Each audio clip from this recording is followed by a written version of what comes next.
According to the World Book Day organization, reading for fun is the single biggest indicator that a child will grow up to a happier and more successful life, more than their family circumstances, their parents' educational backgrounds, or their income. Let me reiterate, reading for fun is the single biggest factor. More than money, more than where you came from, it's all about whether a kid enjoys reading. So, you'd think, wouldn't you, that if someone built a piece of software, put it in over half the secondary schools in Britain, and aimed it squarely at how children read, the one thing they'd protect above all else, the line they would not cross, would be, whatever happens, don't make them hate it. Viewer, meet Sparx Reader. On Trustpilot, Sparx Reader has a 1.1 out of 5. Across 344 reviews, 95% of them are a single star. It is rated by the children made to use it, somewhere below most things that you can order off the internet and have turn up broken. A bad rating on its own? Fine. Teenagers moan about homework, yes, that's the natural order of things. But here's where it stops being ordinary moaning. Parents are writing petitions. Named, signed petitions to get this thing pulled out of their children's schools. Such as this one titled, with no irony whatsoever,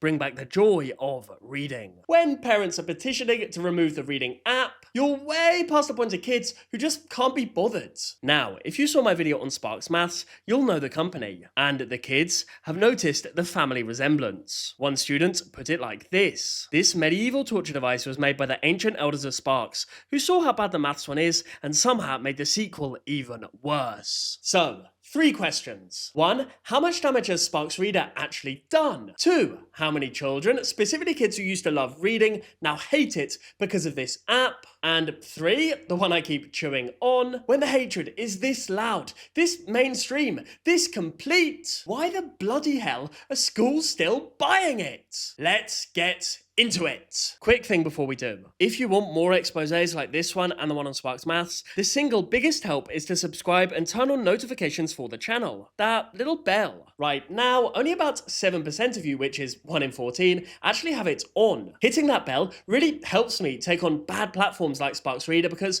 we can simply reach more people. Thank you, back to the video. Right then, how does this Sparx Reader thingamajig actually work?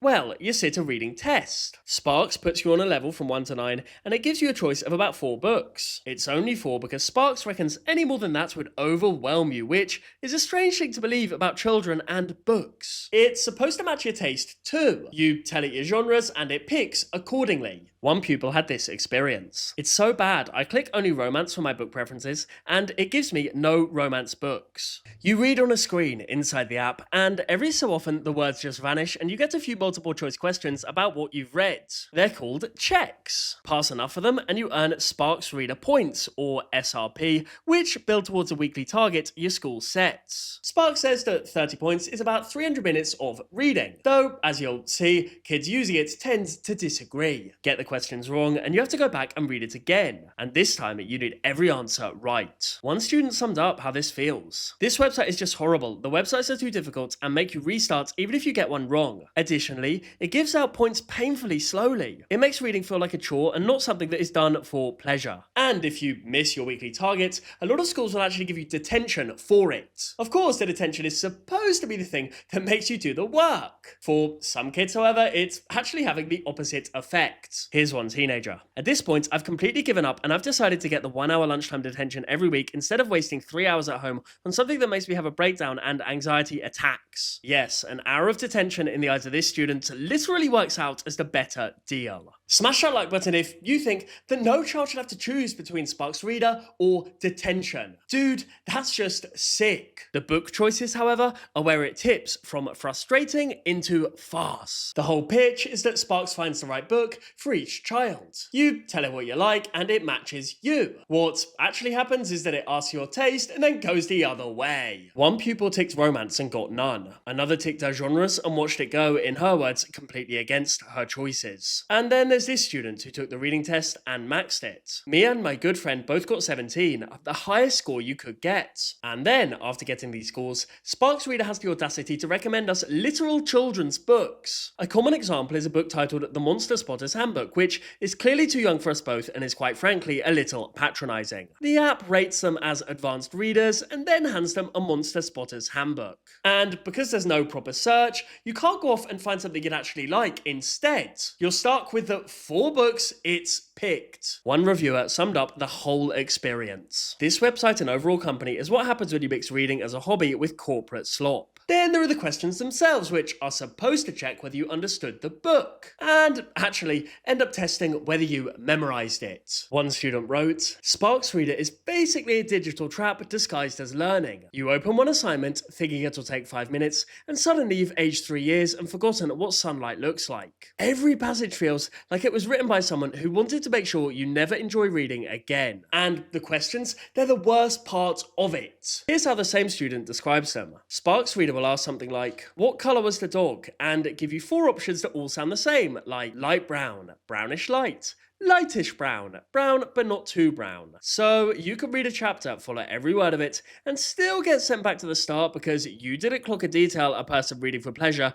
would never bother to keep. Which brings us to the strangest part of the whole thing. The point of all of this, the levels, the points, the checks, is to get children reading. And to do it, Sparx takes them off the page and puts them on a screen. One parent laid out what that means at home. He has to read from a screen and gets tracked doing so. He's also using the mobile phone, which he gets told disrupts learning. He consequently almost never goes near a book. The one screen-free thing he had left, an actual book, is the thing that disappears. Indeed, for all the talk of levels and targets, what a lot of parents describe is a child who used to love reading and doesn't anymore. As this student says, genuinely horrible platform. Being forced to read sucks. As someone who loved books before my school introduced Sparx, I haven't touched a book in 2 years. Please, take it down. Another parent added, I walked in to find my child in a heap on the floor in distress because of the amount of stress this website was giving them. They tried for 1.5 hours to do their short homework